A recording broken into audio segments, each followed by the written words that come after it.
What's going on, everybody? Thanks for watching, and welcome to another, amateur DIY video. This one is on replacing the starter on my 2001 BMW X5. So it's a 3-liter inline 6 car. It's not a V8 car. E53 generation, so first gen X5, and the starter went out on it a few months ago. It's been sitting. I just haven't had time to get to it. I wanted to go over what it was involved in me doing the starter, somebody who has never done this job before, and it's actually, I was definitely dreading it because the location of the starter, it's it's difficult to get to. It's underneath the intake manifold, and one of the bolts, you can't see it. One of the mounting bolts for the starter, you can only feel it. You have to kind of feel around and then slide the socket or the Torx bit onto it to get that top bolt off that you can't see. But it's actually not that bad if you follow a certain procedure. I read a lot of stuff online, and there were some people that were like, oh, you can do it from below.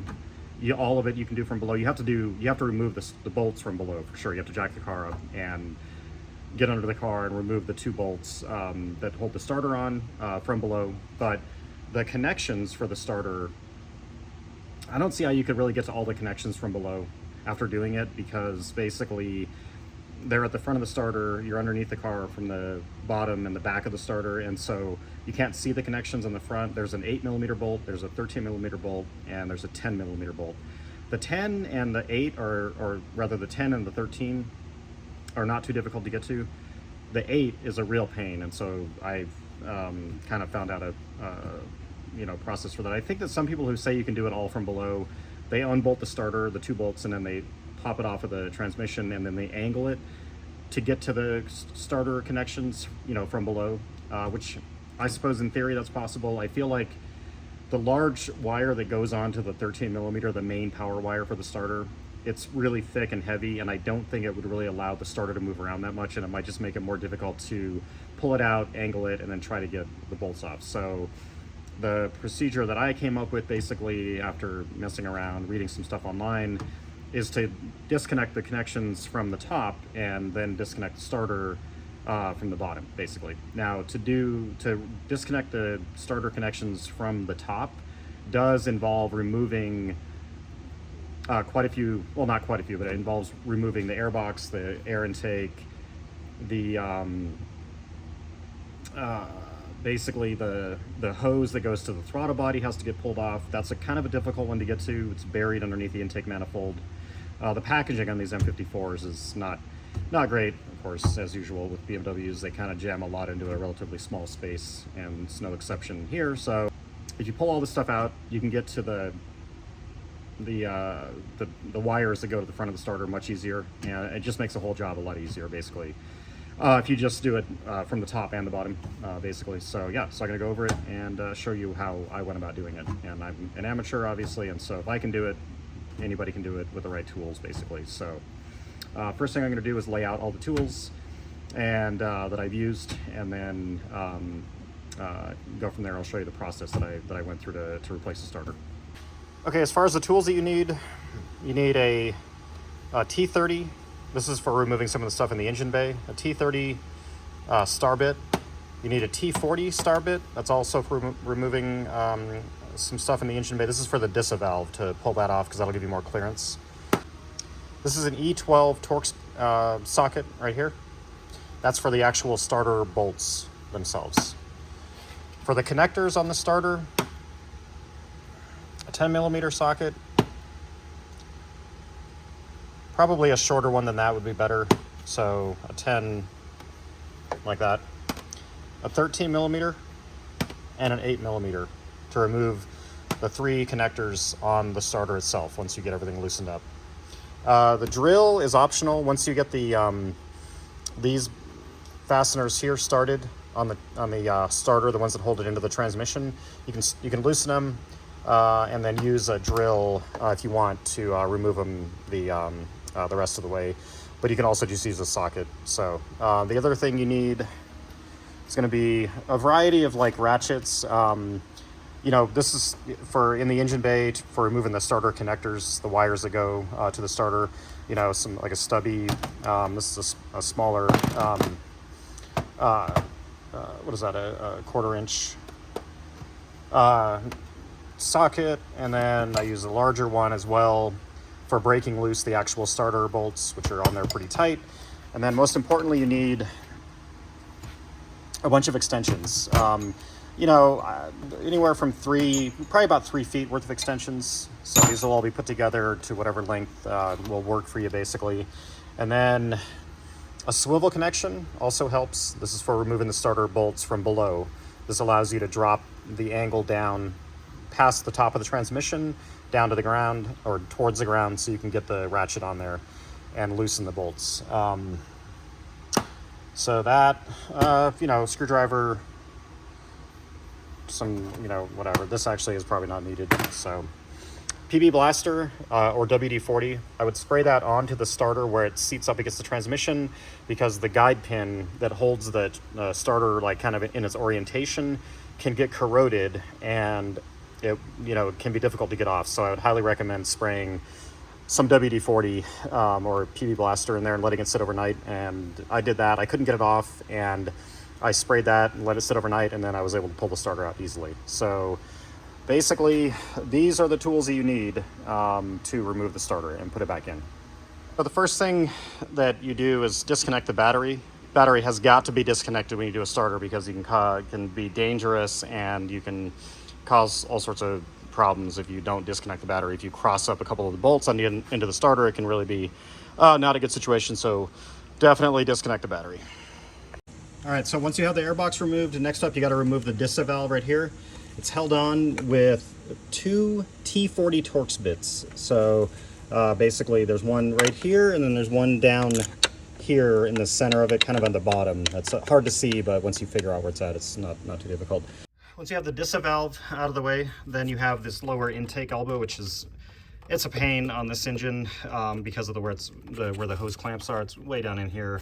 You know, just, you know, loosen this hose clamp down here however you can, and then loosen this hose clamp up here.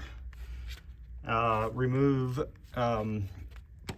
this. It looks like I think it's a really big vacuum line, I believe. Pull that off. Down here, there's another small vacuum line right here. It goes to that. Pull it off, tuck it away, make sure you don't lose, you know, where it's at, or forget to put it back on. And then basically just pull the intake elbow off. This is also a common source of vacuum leaks on these M54s, because this dries out and tears over time. So make sure you inspect it. I actually had to replace this part, so this would be a good time to replace that intake boot if you find that it's torn or worn out or soaked with oil or whatever. That's a good time to do that. So anyway, remove that, and then you move on to the next step, which is this part back here. Then you take your T30 Torx bit, and you remove this mounting bolt right here.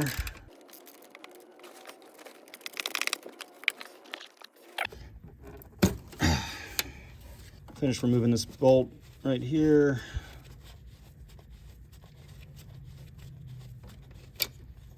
Drop it. And then that basically, once you pull that hose away, then, and you can kind of, I had it wired in place over here while I was working, you know, just wrapped a piece of wire around it, so because it keeps on popping back over here. Starter connections are accessible down there.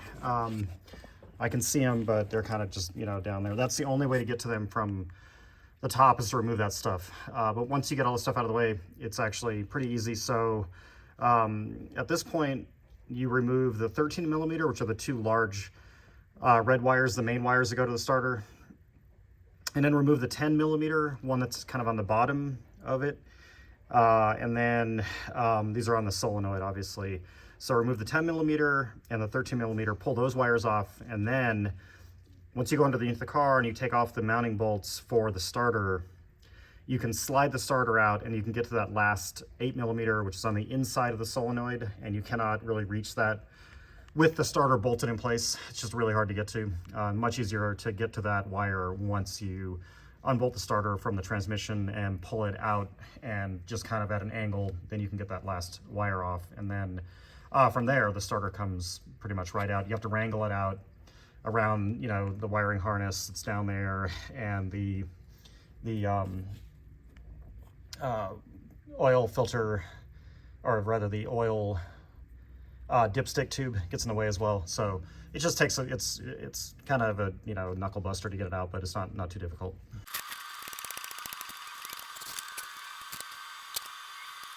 Here you can see I have the extensions right here, and they go all the way up, and you can see how it's on there, right there in the center. You can see the bit on the bolt. All right, so you know, basically the extensions run back here to right here at the end, and so that's enough room to get the ratchet on it. Just once you get this thing placed on there, you have to carefully put on the ratchet on the end of it, because otherwise it's easy to knock it off. So just press forward on it when you put the actual handle on the extensions. Okay, so I got the bolt out. You know, it's like I said, it's not too bad. There's this bracket here, and it has some zip ties that are attached to a wiring harness that you need to cut the zip ties off of the wiring harness that attaches to this, and then move the wiring harness out of the way. So I forgot to mention that. So make sure when you get under there that you cut those zip ties that hold that harness in place, and then move it out of the way. Okay, so now basically we have the first bolt is out, so now we need to get the upper bolt. That's the one that's the most difficult. So you have to reach, I can't show it on camera, but basically you have to reach your hand up past the bolt that you just took off, and just follow the transmission and the starter up towards the top of the car, and the next bolt that you feel is going to be the same size bolt that you just took out, and that is the second bolt that holds the starter on. So once you get that bolt out, then the starter will technically be free from the transmission. All right, so I just wanted to show this part right here. So basically you can see the socket, and then I have the elbow right here on the end that can, you know, bend in any direction. So I have it on the end of the bolt, and then I'm going to put on another extension right here and use my ratchet basically to loosen this bolt and take it off. So this is the most difficult part of the whole job, if you ask me. All right, so I got the bolt out. So the starter is now completely disconnected. So from here, you can, I'm gonna put the car back on the ground so that I can reach into the engine bay. You can use a ladder, I suppose, but it's easier if you just put the car back on the ground and then work from above to disconnect the wires to the starter, and then you can pull the starter out actually from the top of the car as well, from the top of the engine bay. Once the starter's disconnected, you can wiggle it off,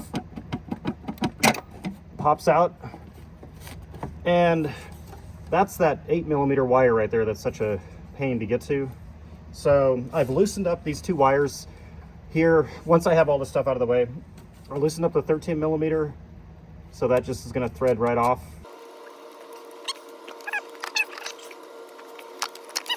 And then I also loosened up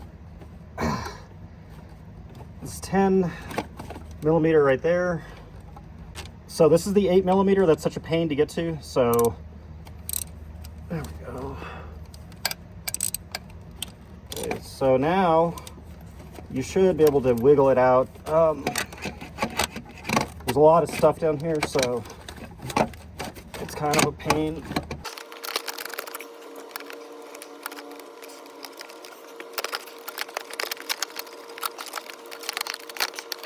Installation, the reverser removal.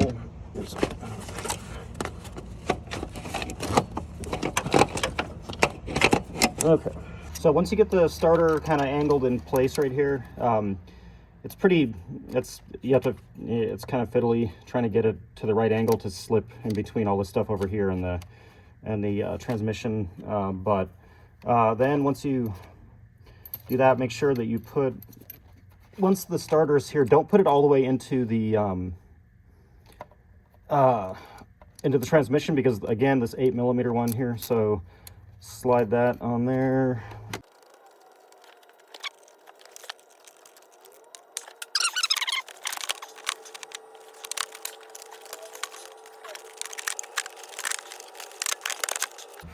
Now at this point, to tighten those other ones down, it's easier if the starter is tightened onto the transmission with the bolts that mount the starter. So I'm actually going to jack the car back up. I'm going to install the 2 mounting bolts for the starter, and then I'm going to come back up here and tighten these. That's the way I'm doing it.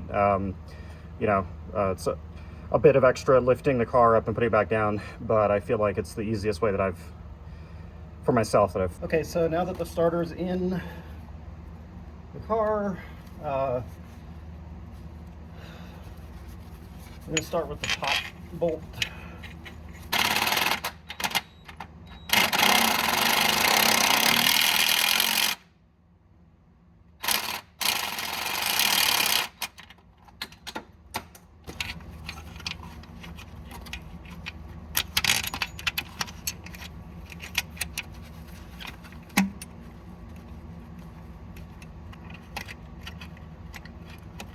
Can't see shit.